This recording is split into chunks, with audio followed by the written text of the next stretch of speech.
channel of We the People of Earth, .biz.com.org. You pick your dot, you pick your, well, whatever. September 11th, 2012. We all remember that is a 911 day, an emergency day for the world. Of course, I'm not going to go into the history of all of that. What I'm going to talk about here is, well, the cause that created the impetus of the idea of the plan to buy the world.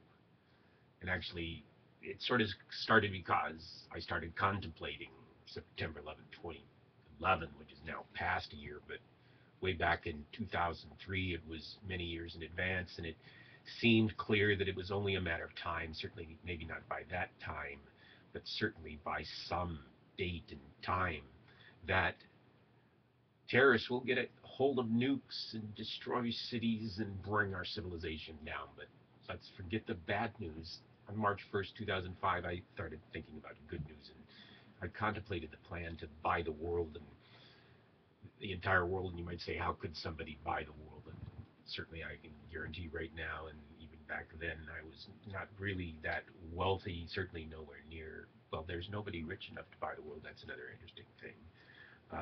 Not even close, but actually you can buy the world, and that's what we're going to discuss, because I didn't need to buy the world, and in fact I didn't even want the world for myself. I wanted to buy it for the people of Earth. So if I'm buying it for you, I can, well, do some things differently, because I can use your money, other people's money, to buy, well, I'm buying it for you, so it is your money. So when I'm using other people's money, it's your money, and so I'm buying it for us. In fact, it's not really me doing it. In fact, I don't even plan to do it. My plan is you do it. And if you don't do it, you don't do it. That's as simple as the game is. I'm just the messenger. I was the messenger then. I'm the messenger now. I'm maybe never messenger. It may never matter.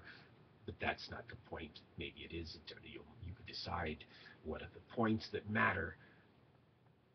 But the key to why I could buy the world,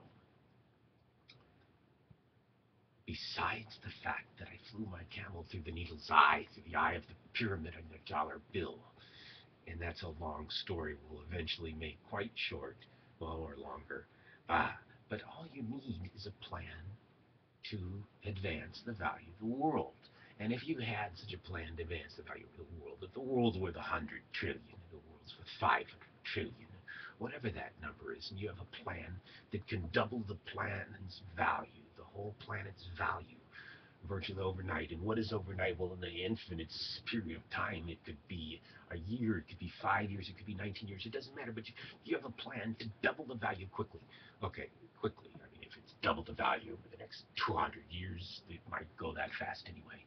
It might even be, I don't know, how long is it going to take you to double your value? Right now, it's going down.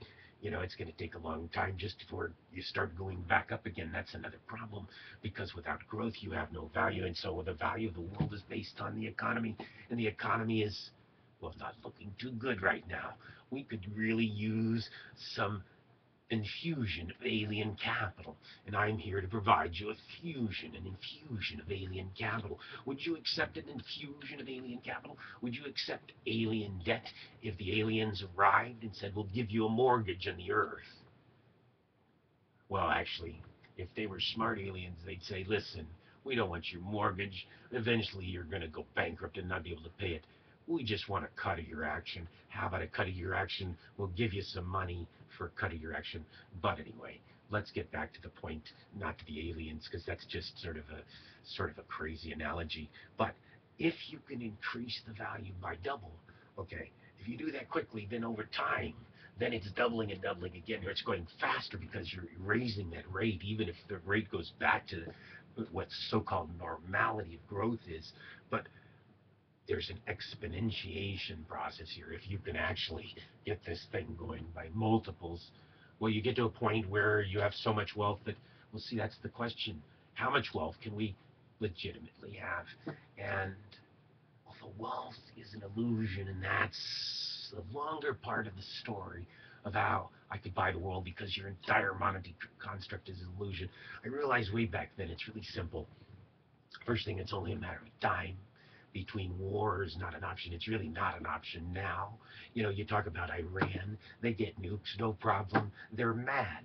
They're not mad enough to go nuke on us. Well, maybe they will, and go back to your Armageddon as you think about it as the Bible, but I think it's in your head enough to scare you. The Armageddon in your Bibles are designed to scare you into the right thinking. And the right thinking is going to scare many of you because it involves creating a world of justice and peace and earth, a single global market, a single global security plan, a single global currency. That's the solution to the problem, and that to many of you will be quite scary. Anybody that would suggest that's coming along, whoa, those are the signs of the Antichrist. But I don't want to go there because let's not get biblical here because that's only a side to the story later. Actually, it is a part of the thing. When you go to the Bible world, let's get to the point. Okay, you just can't avoid. If I'm going to take the world from where it is today to where it's going in the future, you can't avoid where it is today. And where it is today is that a high percentage of the people believe on what we call religions. And, well, if you do the math on those, they're predominantly, there's lots of them in the world, but there's like massive amounts. There's over 2 billion Christians, 1.5 billion Muslims and growing, and there's not many Jews. That's an interesting number. But then and which is, I mean, in the few millions, and I think they're hiding their demographics. They must be secreting Jews all over the world because they certainly don't. If you Google them up and do the demographics or Wiki, it doesn't seem like they have it right. But anyway, uh, but then there's like Buddhists and Hindus. There's some big populations there.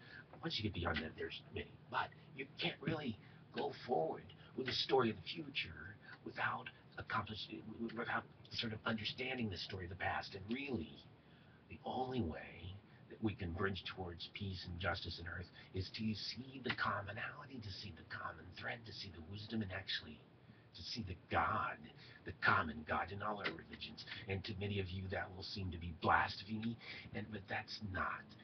Those were the beliefs of Gandhi. That's not blasphemy. Was Gandhi a blasphemous? No, Gandhi saw that God was the same. But let's stop there and let's go into the plan to buy the world. You see, if you can create a scenario where the rich get richer, but then you ask yourself, what are the rich really do? Well, what do you do when you're Bill Gates rich? Well, he's trying to give it away. He's trying to change the world. So what could the rich get richer with? They could be founding fathers of the future of Earth. Those that are the greats, our goats, our greatest of all times, can be our leaders. Those the sheep can be sheep.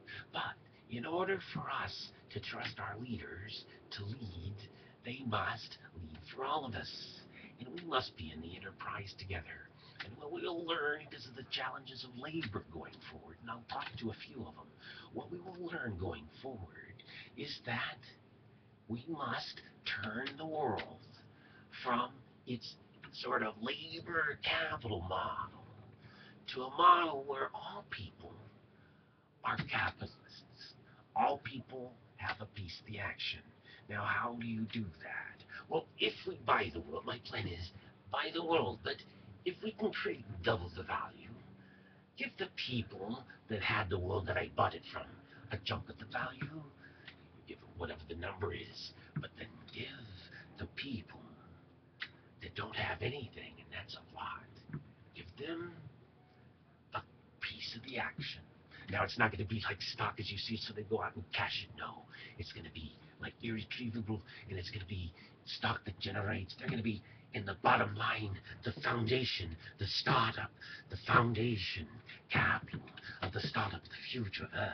Going to be the ground floor opportunity business of all time, the enterprise of all the Earth that's going to coordinate and connect all the great global enterprises and resources and maximize the value of everyone on the planet and invest.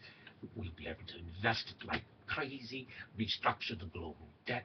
How can we do that? Because in the transition from today's order to the future order, we can reconstruct our order, reconstruct our debts into equities. We can start to monetize our planet.